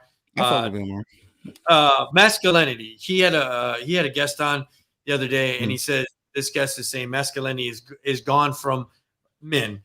Is it toxic or heroic? And I'll play this real quick. It's a little bit long, but your new article in the Atlantic is about toxic masculinity. Well, it's about heroic masculinity. Okay, but fighting the idea. Yes. I mean, there's another thing that parents, I think, around the country are concerned about. I've read this in schools, is that boys are sometimes castigated for basically just being boys. It's just awful. We've had this wonderful change in our culture where it's, we get it. It's great to be gay. We're way ahead on trans issues. We're way ahead on women's issues and feminism and all that. But then if you get a little boy and he, wants to run fast and he wants to kick things and he wants to jump, toxic masculinity, and he likes stories about heroes. There was just a big article in the New York Times. Some woman is saying, I'm really concerned about my 3 sons. They like stories about saving the day. They like playing video games where they can be a hero. That's called heroic masculinity. It's a real thing. So I'm gonna cut it right there. But so what's your thoughts? Do you think society with this cancel culture, do you think we are watering down, I guess, this generation, this millennial generation, or the generation that, is just born to, I guess like 15 or 20, you think society is watering down and says, no, hey, we don't want you to do that. That's being a real man. We want you to be, you know what I mean? I do it because now there's no gender, right? There's whatever you want to be. Exactly, whatever you want. And I agree with that shit. And honestly, I think it's a problem. Like, again, like she said, it's cool. Like, you want to be gay or whatever, that's fine. You know what I'm saying? But at the end of the day, don't try to get rid of masculinity just because like some people gay and shit. Like I never understood that. It's like it's almost taboo to be heterosexual at this point. You know what I'm saying? Like it's like being gay is what you have to be. And again, like you choose. And this is, I guess I'm skating the line by saying this because some people feel like you're born this way, but I say you choose the lifestyle. I'm not sure about that. That can be debated, I guess. I think you're born that way. Yeah, like I said, that could be debated. I'm not sure, but I don't think everybody. I'm sorry to interrupt, but I don't think everybody is born that way. But I have family members who I know that I've been like rocking with. We were from the jump, right? Yeah. Who when they're sneaking at 5 years old at my house trying on my girl clothes, right? And I'm like, oh, it's okay, right? Like you ever, I don't know if you've ever met like a child before where they got a little softness to them and you're like, oh, right, or a female child where like you meet a boy and you're like, oh yeah, her son a little, he's definitely gonna grow up to be gay, right? You just know, but they don't know. So I do believe that you are you can be born this way. It's not something that, but I do also believe that there are other people that are so jaded from the other sex that they choose to say, you know what, fuck it. I'm done with men. I'm with women now. Fuck this shit. For sure. And another thing too, like, and I guess this makes sense. Like it made sense in my head, but I'm gonna say it out loud. Shit. I think it's not a great thing to get rid of masculinity like the way that they are, because at the end of the day, even a gay man can be masculine though. So like why try to take away, like it's your gender. So like if this is the gender that you're trying to be, like I say, there are some masculine gay dudes. Like it just really is.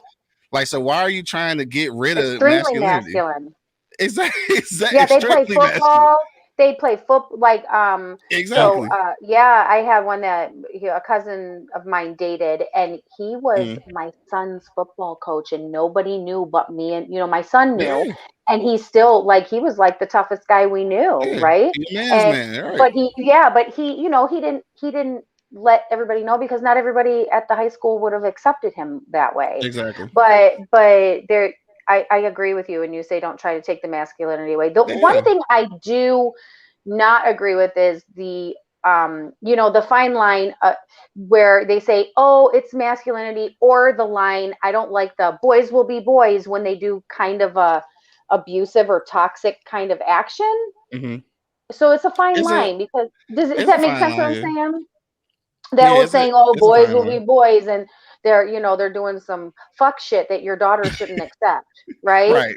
No, that's real. Those things. Don't put that on boys. Don't put that on boys. That's but they turn into wife beaters after that. Whole ass wife beater. Society is, before you were heterosexual, they put you in this box. Now they're trying to take you out of this box, but you gotta be this way. You can't be this way. Like, or, you know what I mean? Like, my dad, if you were gay, you really didn't talk about it. And, now talking about it, but now you can't be that man because I'm pretty much a man's man, right? I don't shave my balls. I don't do none of that. So, you know what I'm saying? There's no manscaping this shit up. Yeah, I'm not doing none of that shit. I'm not doing none of that. You know what I'm saying? So I'm a man's man, right? So am I looked on funny because I you know what I mean? Like I don't fit in that society box no more. I mean, yeah, damn near, because it's funny because it's kind of double-edged, right? So people in the community and shit want to be recognized for who they believe they are and who they feel like they are. But like if you're not a part of that community, it's like you don't have those same liberties. Like you don't get to be proud of your heterosexualness. Like you don't get to say nothing about it, because if you do, then now you're gay bashing or like you're homophobic. Right. Like I don't have to. If I say like, dog, I'm not feeling the man on man shit. Like I think that shit is gay, right? If I say that, that doesn't make me homophobic. I just don't like the shit. Like that don't make me scared of it. I just don't like the shit. Right. So right. like, it's just not just like. Me. Like you got pig feet. I don't like fucking pig feet. Like I'm pigophobic. Like what the fuck? Like, I don't know. That shit just crazy. I've been to a gay club, right? You know what I mean? Like, yeah. Does it make me feel uncomfortable when guys are like right next to me making out? Yeah, but it doesn't make me homophobic. Just you know what I mean? Like, yeah. Right. I'm just not with that shit. right. I'm just hey. I mean, whatever you want to do. That's whatever you want to do. You, right? Exactly. Yeah, that's on you. So, and look, while we talking about this really quickly, though, I seen a new picture of Dwayne Wade and his son, bro. Like I just have to say this, dog. So when it comes to kids, oftentimes they may have made a decision or they may have been born a certain way, but I'm still gonna feel like if I got a son, I feel like if he's gay, just be fucking gay. Like, I don't think you got to be wearing dresses and lipstick while you 12 and shit. I think that's a decision you can make later on, bro. You can be gay all you want, but like, why you gotta transform yourself into a whole girl and you're not even a teenager yet? Like, relax. Like, just be gay. I'm gonna talk. So I have my daughter. She was friends with somebody that was struggling with her identity. Even when she was a girl, she wanted to be called Dave. She wanted to be. So she was, and you know, when my daughter would approach me, she was young, 13, 14, and she would ask, I thought, and I would say, you know, I understand that she's struggling with it, but I think as an adolescent or early teenager, I think those are decisions that should wait until you're an adult. If you want to transform as an adult, that's fine. But I think as a child, I don't think you should be doing that stuff. You know what I mean? That's like, be a girl, and when you're 18 and you want to dress up like a boy, that's fine. Yeah. You know what I mean? I think your mind can't even, to be honest with you, that can kind of, you know, compute it and say, well, I don't know what I am. So yeah. So when you say that's definitely, I've had conversations. Yeah, because like if you like girls, like if you into girls or whatever, you know what I'm saying? Like, that's fine. Like you can be gay. Like I don't want you to not be who you are. But like, why you gotta just transform? Like I that part, I feel like you shouldn't make that decision for yourself until you're old enough to really know what's going on. Because like you can be gay, like, hey, you like the girl, like it's your little girlfriend, but you're not about to be a boy. Like, you know, you make that decision later on. Like, I'm gonna continue to buy these dresses. Little girl, get your ass out of here. So I didn't know that is the boy as a little girl. You say what? He's dressing up his boy as a little girl. Yeah, I'm talking about with the dress, lipstick, full set of nails. Like, bro, this is a lot. Like, dude, ain't even old enough to know what's going on. Yeah, he's kind of young. I definitely, like, going back to the gay thing, I firmly believe that people who are born this way, they know, right? Or they don't know, so they're struggling to figure it out.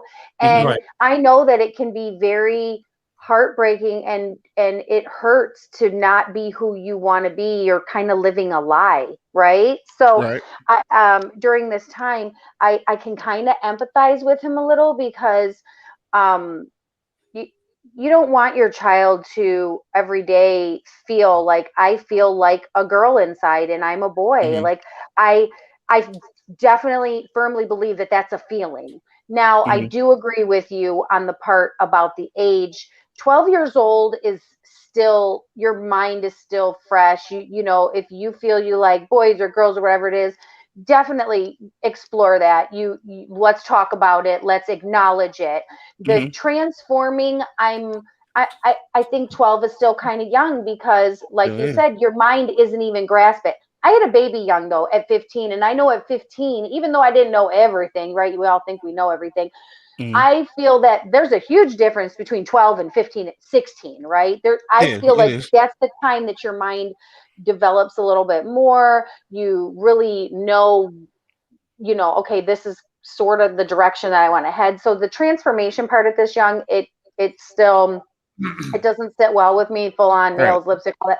But I wasn't even allowed to wear fucking nails and lipstick and all that shit till I was in high school anyways. So at 12 years old, this little motherfucker getting to wear all this shit because he said he was a female. Like, exactly. Your 12-year-old daughter wouldn't be doing that much. No, no, you're doing too much. Put on a pink t-shirt and some little tight jeans. You'll be fine. You'll be fine, right? You'll be fine.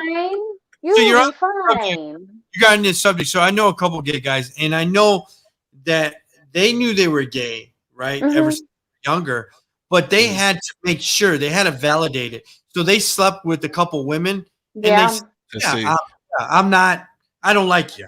You know what I mean? Like, some of them even have children with women because they have to validate it or they have to hide it from their family. Right. Either like, I don't like pussy. I don't like the way it smells. I like dick. Hey, no problem. Right? So no problem. No problem. But I'm saying, do you think that when you were saying from 12 or whatever, do you think that as a boy, he should go through his teenage years and make sure and validate that to make sure before he makes this transformation? I think that, and I don't quote me. So if there's anybody in my gay, lesbian, trans friends that are watching that want to inbox me and tell me or call in, I feel that the difference between gay and trans, I feel like trans is you feel that you are supposed to be a certain person, like a different sex. Right. Gay, you're attracted to the different, like I know a lot of gay guys, they love being men, right? They're flamboyant or they're manly. They know that they want to be men. They don't want to be women. They don't want to be women, right? I think trans though is a different hormonal feeling that you don't even feel like you're in your right body. Like I am not a man. I am a woman. I have all the woman hormones. I look at things like a woman. So I think that that's where the difference comes in. I don't think that sowing your oats or fucking men to see if you like women, you know, all of that. When you're trans, I don't think that that's really the bottom line of the attraction. Am I saying this right? It's not. I got what you're saying. It's more of who you are than what you're attracted to. True. No. I got you. So, and I agree with that. I want to ask you this though, since we do have a lady on the podcast.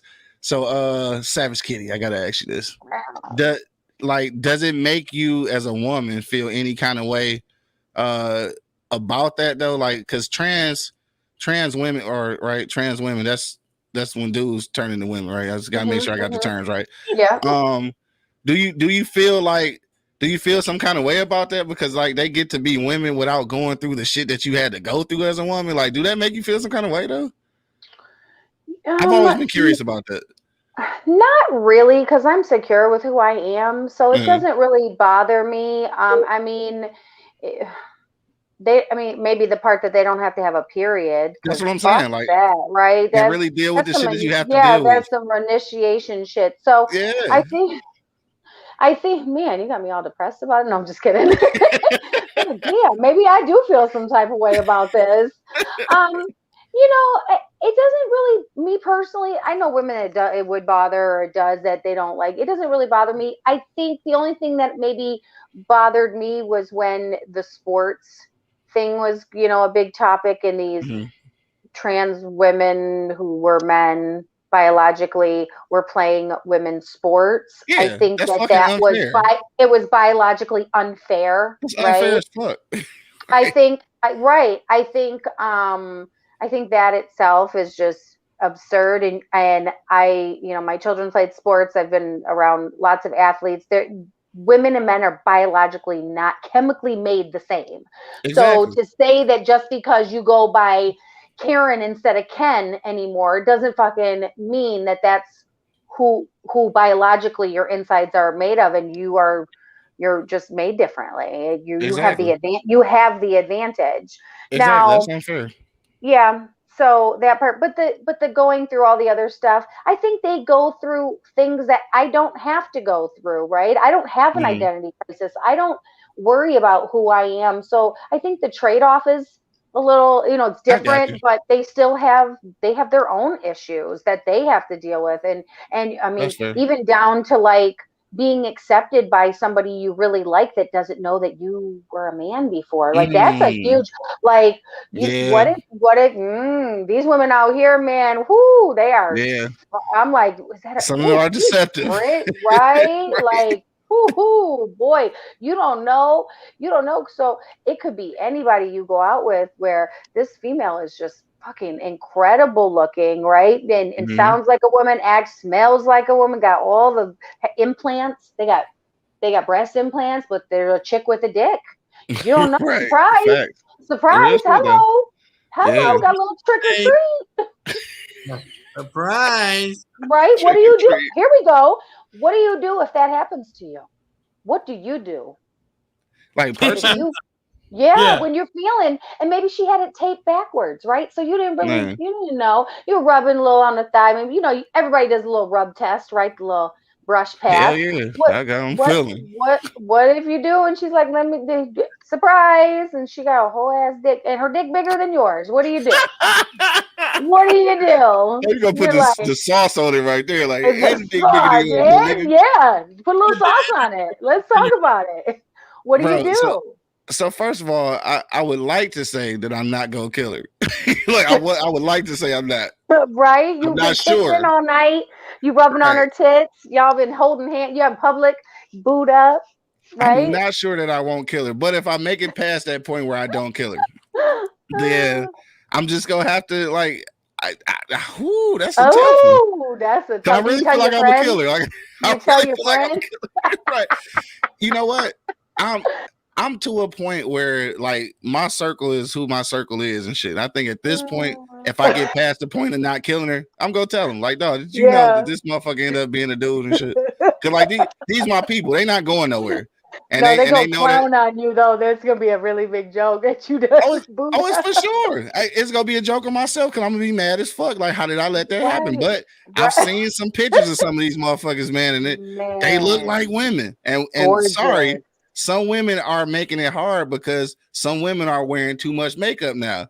And so some of these dudes is really looking like y'all out here. You feel me? So it's tough. It's tough.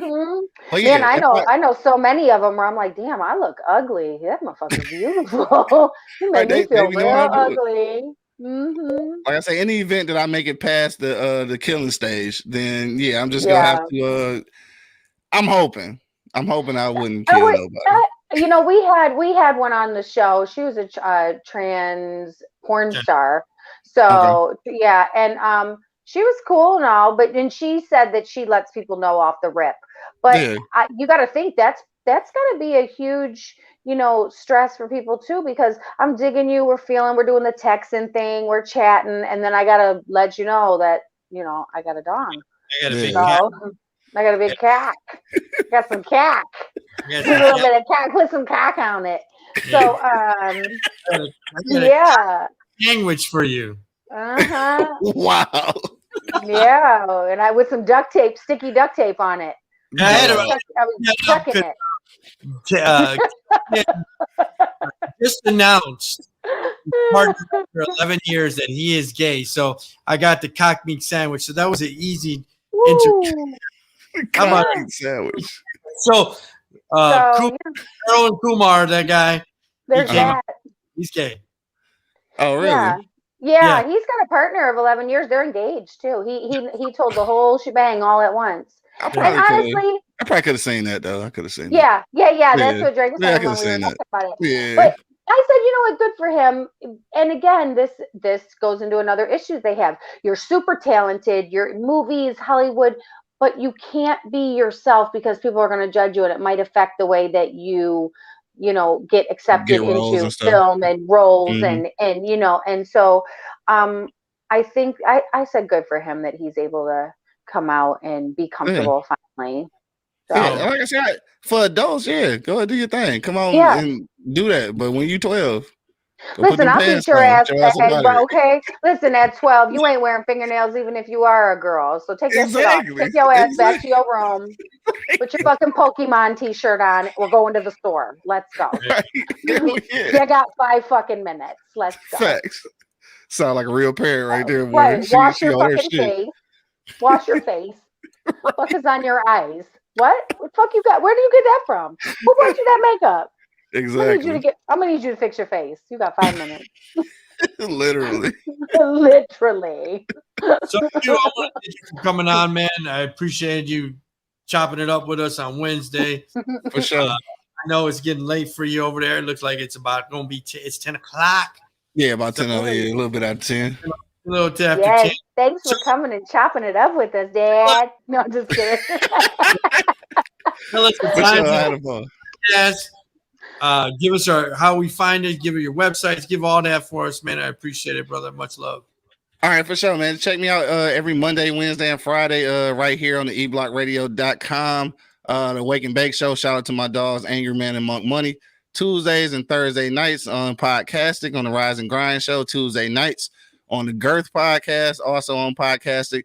shout out to my whole squad, dog. That's gonna be Groove Radio Detroit, Podcastic, E-Block Radio, New Orleans Talk Network, the Plug Podcast Network. I think I got everybody. Hopefully, though, if I forgot y'all, they'll charge it to my head, not my heart. You feel me? Check me out on the gram, of course. Q.Lewis313. And to check out any of my books, you can go to, again, that's www.flipside-inc.com. That's FLIPSIDE-INK.com. It's your boy Q Lewis holding it down live. I didn't hear no OnlyFans. There it is. What's that? No OnlyFans? I didn't hear none of that. No. They didn't get ready to get rid of that. Yeah. No, they still got. No, they keeping it. Oh shit! All right, now, might add that. Right. I think I need to drop my zip code on my outro. I like that. Yeah, do that shit. I'm thinking I need to come up with something clever. You need to help me. All right, I can help you out. Yeah, closing is the shit though. It's like a tagline. Yes. Yeah, much love, man. Stay warm out there. I know it's getting chilly. Boy. Yeah. Get you a woman that's gonna fix your mask. All booed up. You feel me? Okay, because they looking to stay warm right now, so it's your time to shine, baby. It's my time to shine. It's your time to shine. For sure. Okay. Much love, brother. Peace out. For sure, man. Peace out, y'all. Bye. Oh, shit, I'm falling asleep. Today has been a long day. Mm-hmm. So I slept all day, and I'm still tired. Afra Purvia elected the first Asian American mayor of Cincinnati. So some Asian brother got elected. You know, there was elections all over the country, including the city of Detroit. So he was first Asian mayor of Cincinnati. Congratulations. Whoop, whoop. Yeah, that's real dope.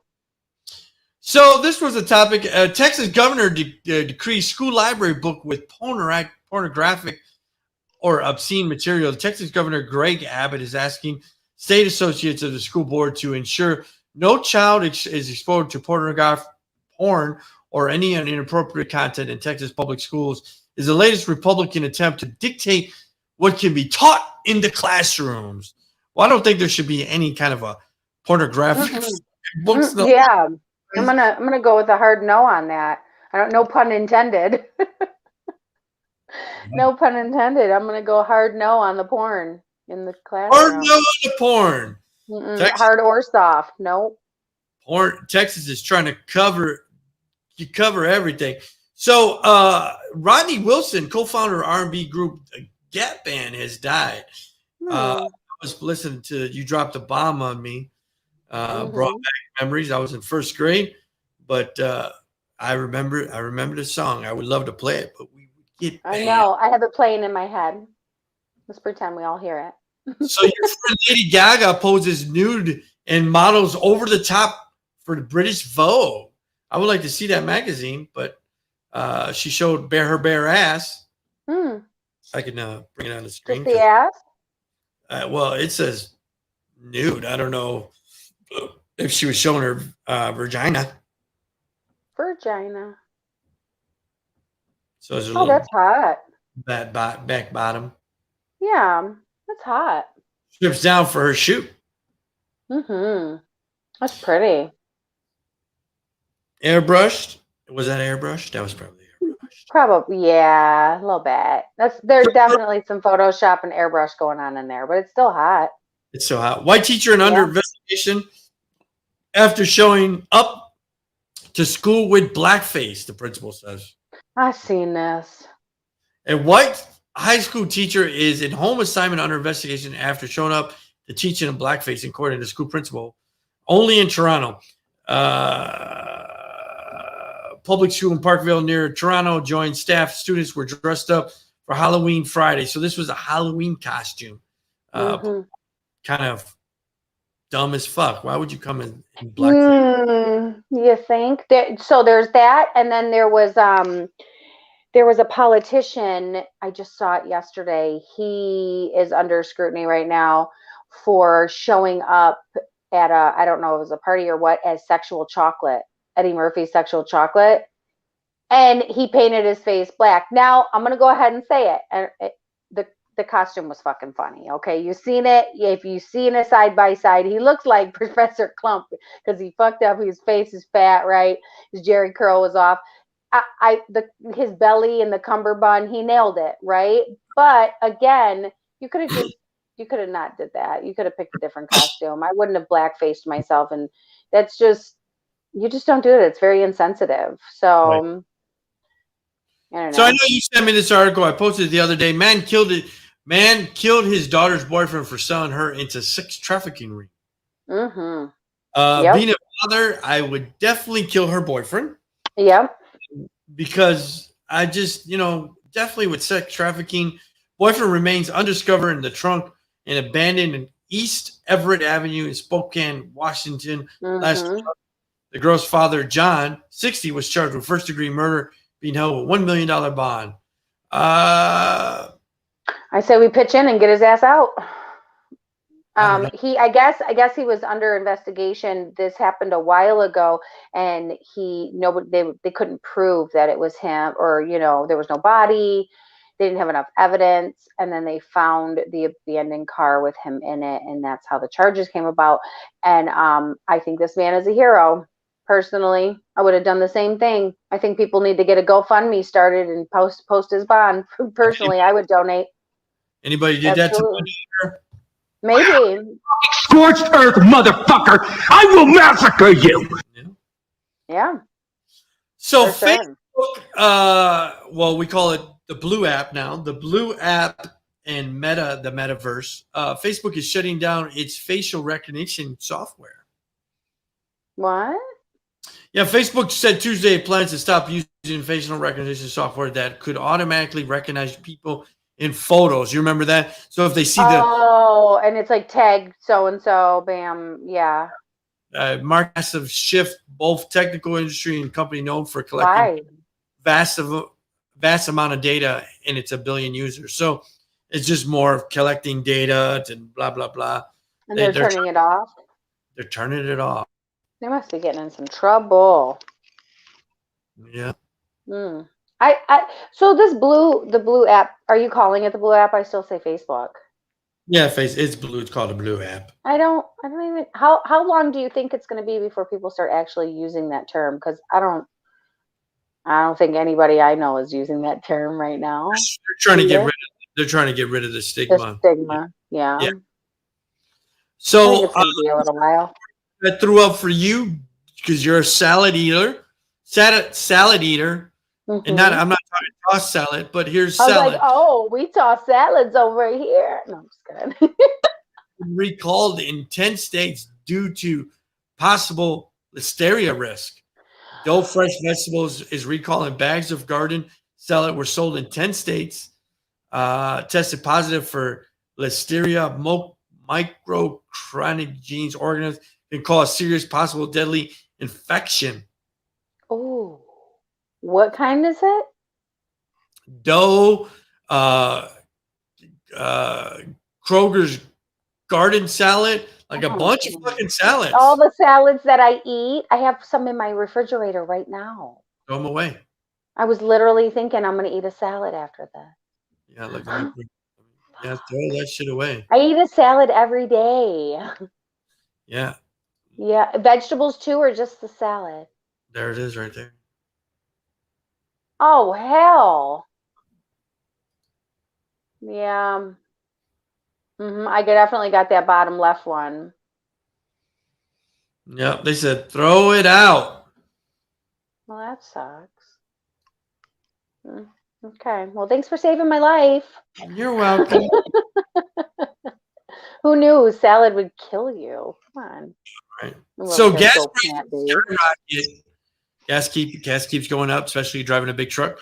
Bank of America that there could be $120 barrel oil on the rise, which means basically double the price of this. It is so expensive to fill my truck. I've been going. So when I first got it, it was about $60 to fill. I'm now at between $85 and $95 to fill if I go to a regular station. I don't even get a quarter tank for $20. So now you might go to, So, if it's cost, it might go to 150. Oh hell, I've been going to Costco. So Costco definitely gets me like 30 cents less. And then, you know, it sucks because I used to use my Fry's or my Kroger points, you know. But I haven't really been grocery shopping a lot because we did all that traveling and I moved, and so I haven't really been grocery shopping. I've just been going here and there, or, you know, eating by myself, and so it's no sense of having all that food in the fridge. But when I did that, that's really, man, it makes such a difference, because when you shop at that, you go to their gas station and you can get anywhere from 20 to $20 cents to $1 off. And man, it really feels good filling that truck up at $2.79 a gallon compared to $3.70, right? Right. So anybody who wants to give me their Kroger points, you know, slide in my DMs. That's what we're doing nowadays. Don't send me nudes. Send me your Kroger card. Yeah, there you go. So NASCAR Kyle Busch apologized for using the R word in post interview. I know this is not your favorite. Well, he drills my ass coming out of 4 for no reason. I mean, where was he going? What was he going to do? Spin me out? He was trying to do a Harvick is what he was trying to do. For what? For second place? To do what? He wasn't going to transfer through with that. Just freaking retarded, man. So stupid. I don't understand these guys. I should beat the shit out of them right now is what I should do, but that doesn't do me any good either. Why not? I mean, Kyle Busch. Who said that? Kyle Busch, NASCAR. Oh, fuck him. Fuck him. That pisses me off. If there's one word next to the N word, you don't call people retarded as a form of slang, right? And I always said it like, okay, say that people with a mental retardation, they were born this way. They are very smart. Some of them have more talents than you, right? Maybe they're smarter in a certain subject compared to others. And to go ahead and use that as an insult, you know, that's like somebody walking around going, God, that's so Drake, right? Or don't be a fucking Tory. Like, wait, what? You can't think of anything else to say other than using this this term for a cognitive impairment as an insult to people. It's disgusting. It's disgusting. It's insensitive. It's unnecessary. And of all the words in the English language, I think you can pick something else. Terrible. Do better. Yeah, I have a terrible habit of saying it, and you look at me and I'm like, shit. You know, my son had a cognitive impairment. He went to a school that was for cognitive impaired and mentally retarded children. And when you work with them for so long and they bring so much joy to your life and you see the differences in them, and, you know, even autistic kids, you see the differences in these children, but then you see the other side of the things that they bring into your life and the joy and the happiness and the fulfillment. You take offense to hearing people use this term as a derogatory term to describe something. You could easily say, this is fucking stupid. This is dumb. This is ridiculous. This is idiotic. Fucking ignorant ass shit, right? Dumb. You can say all kinds of things, but you don't that is a term that's an actual something that's either been born with, or an accident has caused it, or an illness has caused it. You don't use any other illness as a derogatory descriptive word for something. You don't go, oh, this is so fucking leukemia. You know, this is so cancer. This is so, you're right. You don't say those things. So why use this term to describe something? It's rude. It's insensitive, especially, you know, my son has heard people say this, and to watch the hurt in his face, because he knew he had a cognitive impairment. He knew that word was, you know, you just don't say that. That's terrible. He'd be like, Mom, why are they talking like that? So I guess it hits home for me, and the children that I've been in contact with, and adults that I've been in contact with my entire life that I've helped, that have brought so much joy to my life, to think of people using what's wrong, you know, what's their condition as a derogatory term is just ignorant, very ignorant. No, I agree. And you have gotten so much better because there's times you say it and you immediately go, oh, I'm sorry, that's not what I meant.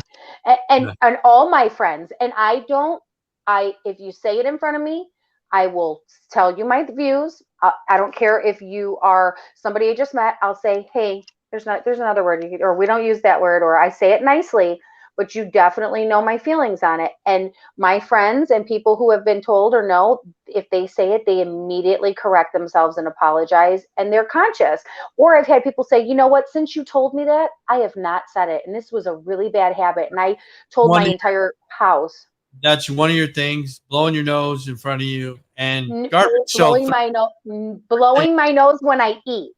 You can blow your nose. You can even pick your nose, right? You can snot rocket, just I don't want to see it. 3 things. When I don't, and what's the third one?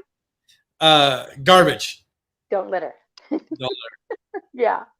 Pick up your garbage. Pick up your shit. Throw it away. Throw it in a responsible place. The environment needs you. I know you were happy, but here is Michigan burning a couch because I'm so mad at them. They beat Michigan.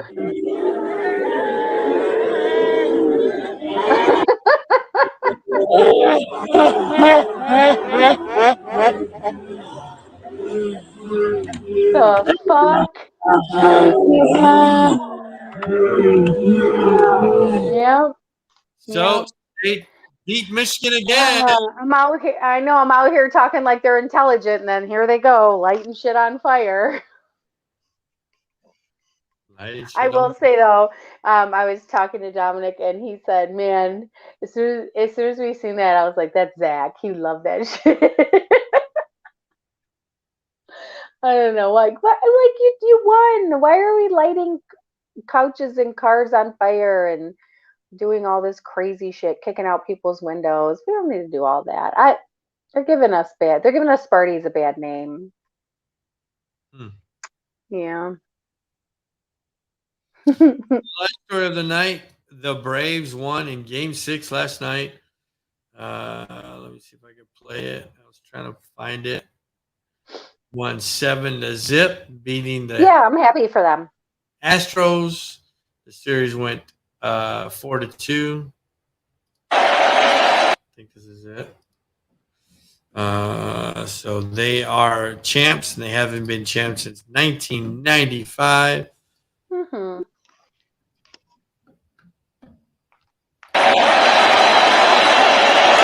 High fly ball to left and goodbye. Soler with a monster blast into left, and the Braves lead 3-0 here in the third. So that was one of the highlights. I'm trying to find where they, it's over in the game. They celebrate. Let me see if this is it. Ochovic. That's not it. Maybe it's not. I can't find it. Maybe I can't find it. I'll do the robot. Just kidding. Yeah, I saw last night. Yeah, I'm happy for them. They were whooping it up, celebrating. It's awesome. They deserve it. I mean, 1995, that's a long fucking time. 26 years. Yeah, I was trying to find out where they actually was the end of the game and they went to celebrate. Let's see if I can find it here. Video don't want to play. Video don't want to play. 1-1 pitch. Flies into left center field. Well hit. Back at the wall. It is gone. A home run for Freddie. So that's when it was pretty much over. I was trying to find a video where they actually celebrated, but I guess is it not there? Really? I can't find a video that they're celebrating. And that's really hard. That's crazy. I find, you know what I mean? Like I'm looking for, I see where let me go to video, highlights, Braves close out. Oh, there you go. Let me see, here you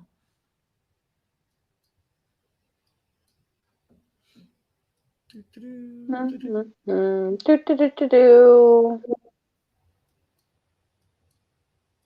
you go.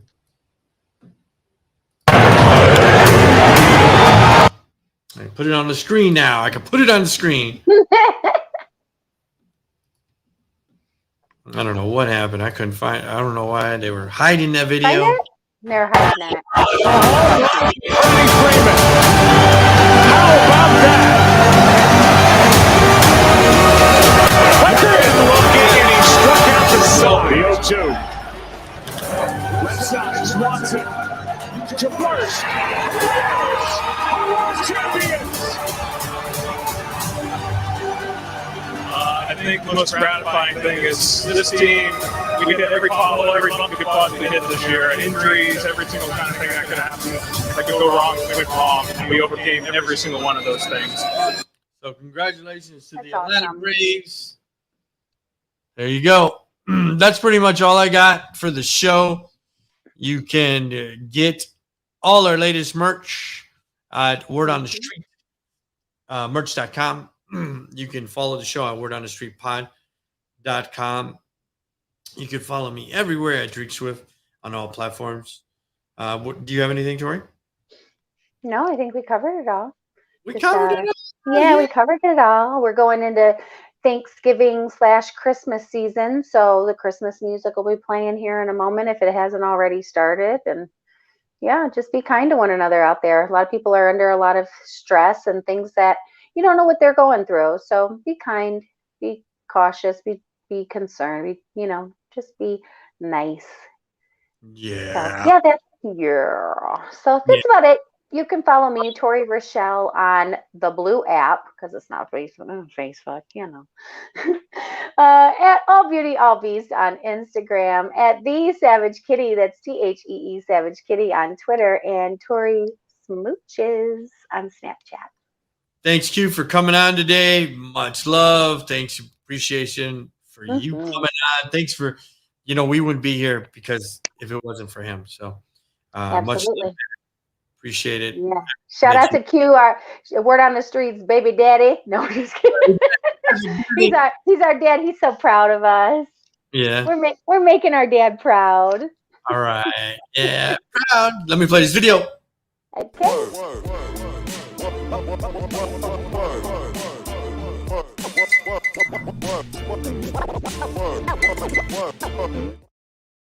Make sure you guys are always washing your hands, wearing a mask, and washing your ass. Peace out. You guys take it easy. Make sure you hit that subscribe button. And if it fits your business needs, send me a DM and tell me you would like to sponsor or advertise in the show. You guys have a good one. Peace out. Slide in his DMs.